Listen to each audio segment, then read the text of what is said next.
नमस्कार मित्रों। आज थोड़ा सा लीक से हट के बात कर लेते हैं। और लीक से हट के बात करेंगे भी तो उसमें बहुत सारी बातें नई भी आ जाती हैं कई बार, और हमें वो दिलचस्प जानकारियां भी दे जाती हैं। मित्रों, अभी हाल ही में शारजाह में विश्व बुक फेयर, विश्व पुस्तक मेला आप कह सकते हैं, ये 1 सप्ताह तक चला। और बड़ा दिलचस्प होता है ये मेला मित्रों। हमारे यहाँ अभी परिकल्पना में, यद्यपि हम दिल्ली में भी वर्ल्ड बुक फेयर के नाम से विश्व पुस्तक मेला लगता है, लेकिन जो चहल पहल और जो विशेष गहमा गहमी शारजाह के बुक फेस्टिवल में होती है, ये बिल्कुल अलग से है। इसके कुछ एक विशेषताएं हैं मैं जो जिनका ज़िक्र आपसे बांटना बेहद ज़रूरी लगता है। जब आप साहित्य के विद्यार्थी हैं तो हमें इन दिलचस्पियों के जो केंद्र हैं, जो इन रुचियों के जो केंद्र हैं, इनसे कैसे अनभिज्ञ रह सकते हैं हम लोग, नहीं रह सकते, हमें जानना ही चाहिए। मित्रों, शारजाह के इस मेले में 120 भाषाओं, विश्व की 120 भाषाओं की किताबों की प्रदर्शनियां लगाई गई। 120 भाषाओं की, ये अपने आप में बहुत बड़ी बात है। और इसमें कुल जो किताबों के जो टाइटल, जो शीर्षक जो प्रस्तुत किए गए, जो पेश की गई किताबें जो प्रदर्शनियों में अलग अलग स्टॉलों पर देखने में आई, उनकी संख्या 1.7 किताबें इस पुस्तक समारोह में अलग अलग स्टॉलों पे सज्जित की गई। 1.70 करोड़। आप ये अपने आप में आंकड़ा देखिए कितना बड़ा है, और इसका अनुमान लगाना बहुत ही मुश्किल है। और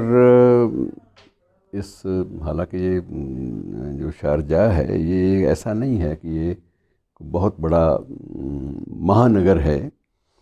बिल्कुल अजीब सा एक शहर, सीमित सी गतिविधियों वाला, लेकिन तेल की बहुतायत के कारण वहाँ की समृद्धि जो है उसके भी दर्शन होते हैं। और सबसे बड़ी इस मेले की विशेषता मित्रों ये होती है कि इस मेले में एक अलग से एक स्टॉल लगाया जाता है। स्टॉल क्या, एक पूरा शिविर का शिविर अलग से होता है। और इसमें यहाँ के जो शासक हैं शारजाह के, डॉक्टर मुल्तान बिन मोहम्मद अल कासिमी, तो ये डॉक्टर सुल्तान बिन मोहम्मद अल कासिमी स्वयं एक चर्चित लेखक हैं अपनी भाषा के, और चर्चित कवि भी हैं। इनके अपने बहुत सारे संकलन भी वहाँ छपे हुए हैं। और एक अलग से पूरा का पूरा एक जो शिविर था, एक टेंट था, वो सिर्फ इनकी पुस्तकों की प्रदर्शनियों के ऊपर लगाया गया था। इनकी कविता के क्षेत्र में, साहित्य के क्षेत्र में उपलब्धियों का बयान करने वाला एक पूरा का पूरा शिविर, जिसमें आप ये देख सकते हैं कि राजकीय कार्यों के बावजूद और शासकीय दायित्वों के बावजूद और समृद्धि के चरम के बावजूद कोई व्यक्ति साहित्य के प्रति किस तरह समर्पित होता है, ये बात उसमें आप बखूबी देख सकते हैं। और उन्होंने स्वयं भी टिप्पणी की, वहाँ जो वक्तव्य दिया, वक्तव्य में उन्होंने बिल्कुल एक मार्मिक टिप्पणी ये की, किताबें विश्व की धड़कन हैं। किताबें विश्व की धड़कन हैं, इन्हें धड़कने दीजिए। पुस्तक के प्रकाशन उद्योग को और पुस्तकों को जो महत्व जो इस उद्घाटन की इस पंक्ति में दिया गया है, उसका अनुमान आप लगाएंगे तो आपको लगेगा कि नहीं, ऐसा नहीं है। जो लोग ये कहते हैं कि ये पुस्तकें वो खारिज हो चुकी हैं, किताबें झांकती हैं बंद अलमारी के शीशों से, जैसे गुलजार साहब ने भी फरमाया। अब किताबें जो हैं, कई बार ये सोचा जाता है कि जब किंडल आ गया, किताबें जब सब चीज़ें ऑनलाइन मिलने लगीं, तो उसके बाद जो प्रिंटेड, जो मुद्रित किताबें हैं, इनका महत्व कम हो जाएगा, ये उद्योग बिल्कुल ठप हो जाएगा। लेकिन अगर शारजाह के मेले को देखें और उसका विवरण पढ़ लें, देखना तो चलो हमारे सबके भाग्य में नहीं है, लेकिन विवरण भी पढ़ लें, ब्यौरा भी पढ़ लें, तो हमें लगता है कि नहीं, ऐसा नहीं है। मुद्रित पुस्तकों का एक अपना भविष्य है, और वह सिर्फ ये है कि वह भविष्य अब वो नहीं है कि जो आपने चाहा, जैसे भी चाहा छाप दिया। उसमें यह है कि बहुत सारे मापदंड बन गए हैं। अगर आपने एक लेखक के तौर पर एक कवि के तौर पर, एक साहित्यकार के तौर पर, एक आलोचक के तौर पर जीवित रहना है और अपने आप को जीवंत बनाए रखना है, तो ये निश्चित है कि कुछ एक मानदंडों का बदलते हुए परिवेश में आपको पालन करना ही चाहिए और करना ही पड़ेगा। ये एक शर्त है अगर आप प्रासंगिक बने रहना चाहते हैं तो। बाकी अगर आप अपनी सिर्फ़ एक आत्म श्लाघा के लिए या आत्म शांति के लिए या अपने आप को सुख देने के लिए अगर आप कुछ वैसे ही जैसा मन करे वैसे आपने लिख दिया और जैसा मन करे वैसे आपने उसको प्रकाशित कर दिया, तो मित्रों ये चीज़ें बहुत लंबी अवधि तक साथ नहीं देती। साथ हमेशा कालजयी सिर्फ वही चीज़ें रहती हैं जो हर काल में प्रासंगिक हों, जिनकी चर्चा हो सके।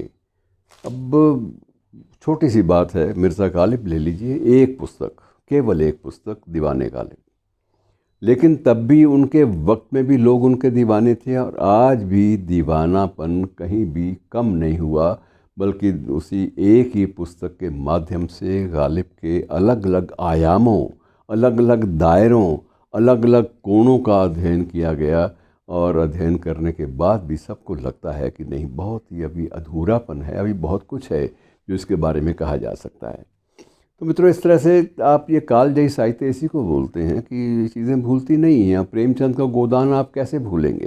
तो ऐसी बहुत सारी चीज़ें हैं जिनको भुलाया नहीं जा सकता और साहित्य वही होता है जो कालखंड, हर कालखंड में प्रासंगिक दिखाई दे। और इसी कालजयी साहित्य की ओर प्रेरित करता था ये शारजहाँ का पुस्तक मेला, जिसमें मैंने आपको बताया कि 1,70,00,000 जो किताबें हैं प्रदर्शित हुई।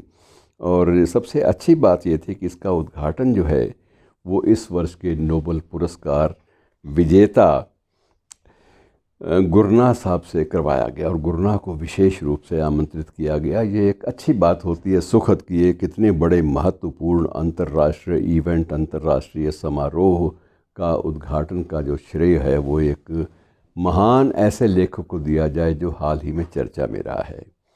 और इसी प्रकार से आप अंदाज़ा लगाइए कि वहाँ क्या क्या हुआ। इस बारे में अगर आप थोड़ा सा विवरण देख लेंगे तो आपको बड़ा सुख मिलेगा। इसमें कुल 987 कार्यक्रम हुए। इन कार्यक्रमों में नाटकों का मंचन भी था, कवि गोष्ठियाँ भी थी, संगोष्ठियाँ भी थीं, किताबों पर बहस भी थी, किताबों का लोकार्पण भी था, बहुत कुछ था। और लगभग हर विषय को इन 987 समारोहों के माध्यम से अच्छी तरह से छुआ भी गया और उनका विश्लेषण भी किया गया, ताकि कोई भी पक्ष, किताबों का, पुस्तकों का, साहित्य का कोई भी जो पक्ष है वो अछूता ना रहे, ऐसा ना लगे कि इसको छुआ नहीं गया। किसी को ज़्यादा छुआ गया, किसी को ज़्यादा विवरण में लिया गया, ये बातें अलग हैं। लेकिन आप एक व्यापक अंदाज़ा लगाइए कि इतना बड़ा एक कार्यक्रम, 120 भाषाएं, 1,70,00,000 पुस्तकें, 987 समारोह और उद्घाटक नोबेल पुरस्कार विजेता और अध्यक्षता जो है मुख्य अतिथि के रूप में उपस्थिति वहाँ के शासक की, ये अपने आप में एक बहुत बड़ी बात है मित्रों। और अक्सर जब हमारे देश में भी होता है तो उस वक्त ये होता है कि बहुत सारी चीज़ें औपचारिक रूप से हो जाती हैं। हम केवल औपचारिक रूप से कुछ प्रकाशकों द्वारा वहाँ पर आयोजित कराते हैं प्रदर्शनियाँ, लेकिन प्रदर्शनियों के बावजूद संगोष्ठियाँ जो हैं वो इतनी सशक्त नहीं हो पाती हमारे यहाँ। खुलकर बात करने का भी अभाव है और लेखकों को समुचित सम्मान देने का भी अभाव है। कई बार ऐसा भी होता है कि दिल्ली का पुस्तक मेला देख लीजिए, अंतर्राष्ट्रीय पुस्तक मेला ही होता है, लेकिन उसमें मुख्य रूप से जो अंग्रेज़ी के जो लेखक हैं, जितनी उनकी ज़्यादा पूछ होती है, जितना उनको ज़्यादा सराहा जाता है, उन पर चर्चा होती है, उनकी बिक्री होती है, उतनी क्षेत्रीय भाषाओं में विशेषकर से हिंदी की नहीं होती। दूसरे स्थान पर दक्षिण भारत की भाषाएं हैं जिनकी खूब बिक्री होती है, या बंगला साहित्य की बिक्री होती है, मलयालम की बिक्री होती है, लेकिन हिंदी अपेक्षाकृत इतने विशाल भूखंड की भाषा होते हुए भी कहीं ना कहीं इस मामले में पिछड़ जाती है। क्यों पिछड़ जाती है? कारणों का विश्लेषण आप भी करिए, मैं भी करूँगा। अब इनके बारे में कोई भी बात कहेंगे तो ठीक नहीं लगेगा।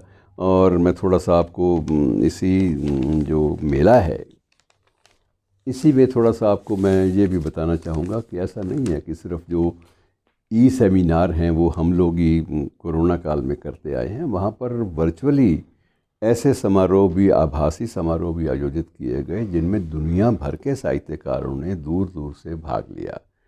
लेकिन उसमें यह नहीं था कि केवल एक स्क्रीन लगा दी गई और उसके बाद अपना मामला ख़त्म हो गया।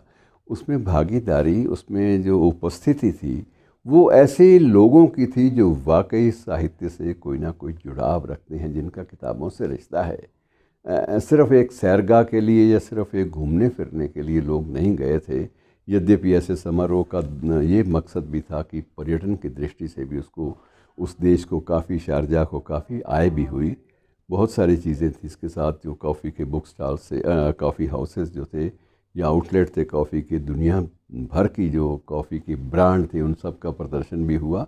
तो बहुत सारी चीज़ें हैं जो इसके साथ मिल जाती हैं, लेकिन मुख्य मुद्दा पुस्तक, पुस्तक और केवल पुस्तक। धन्यवाद।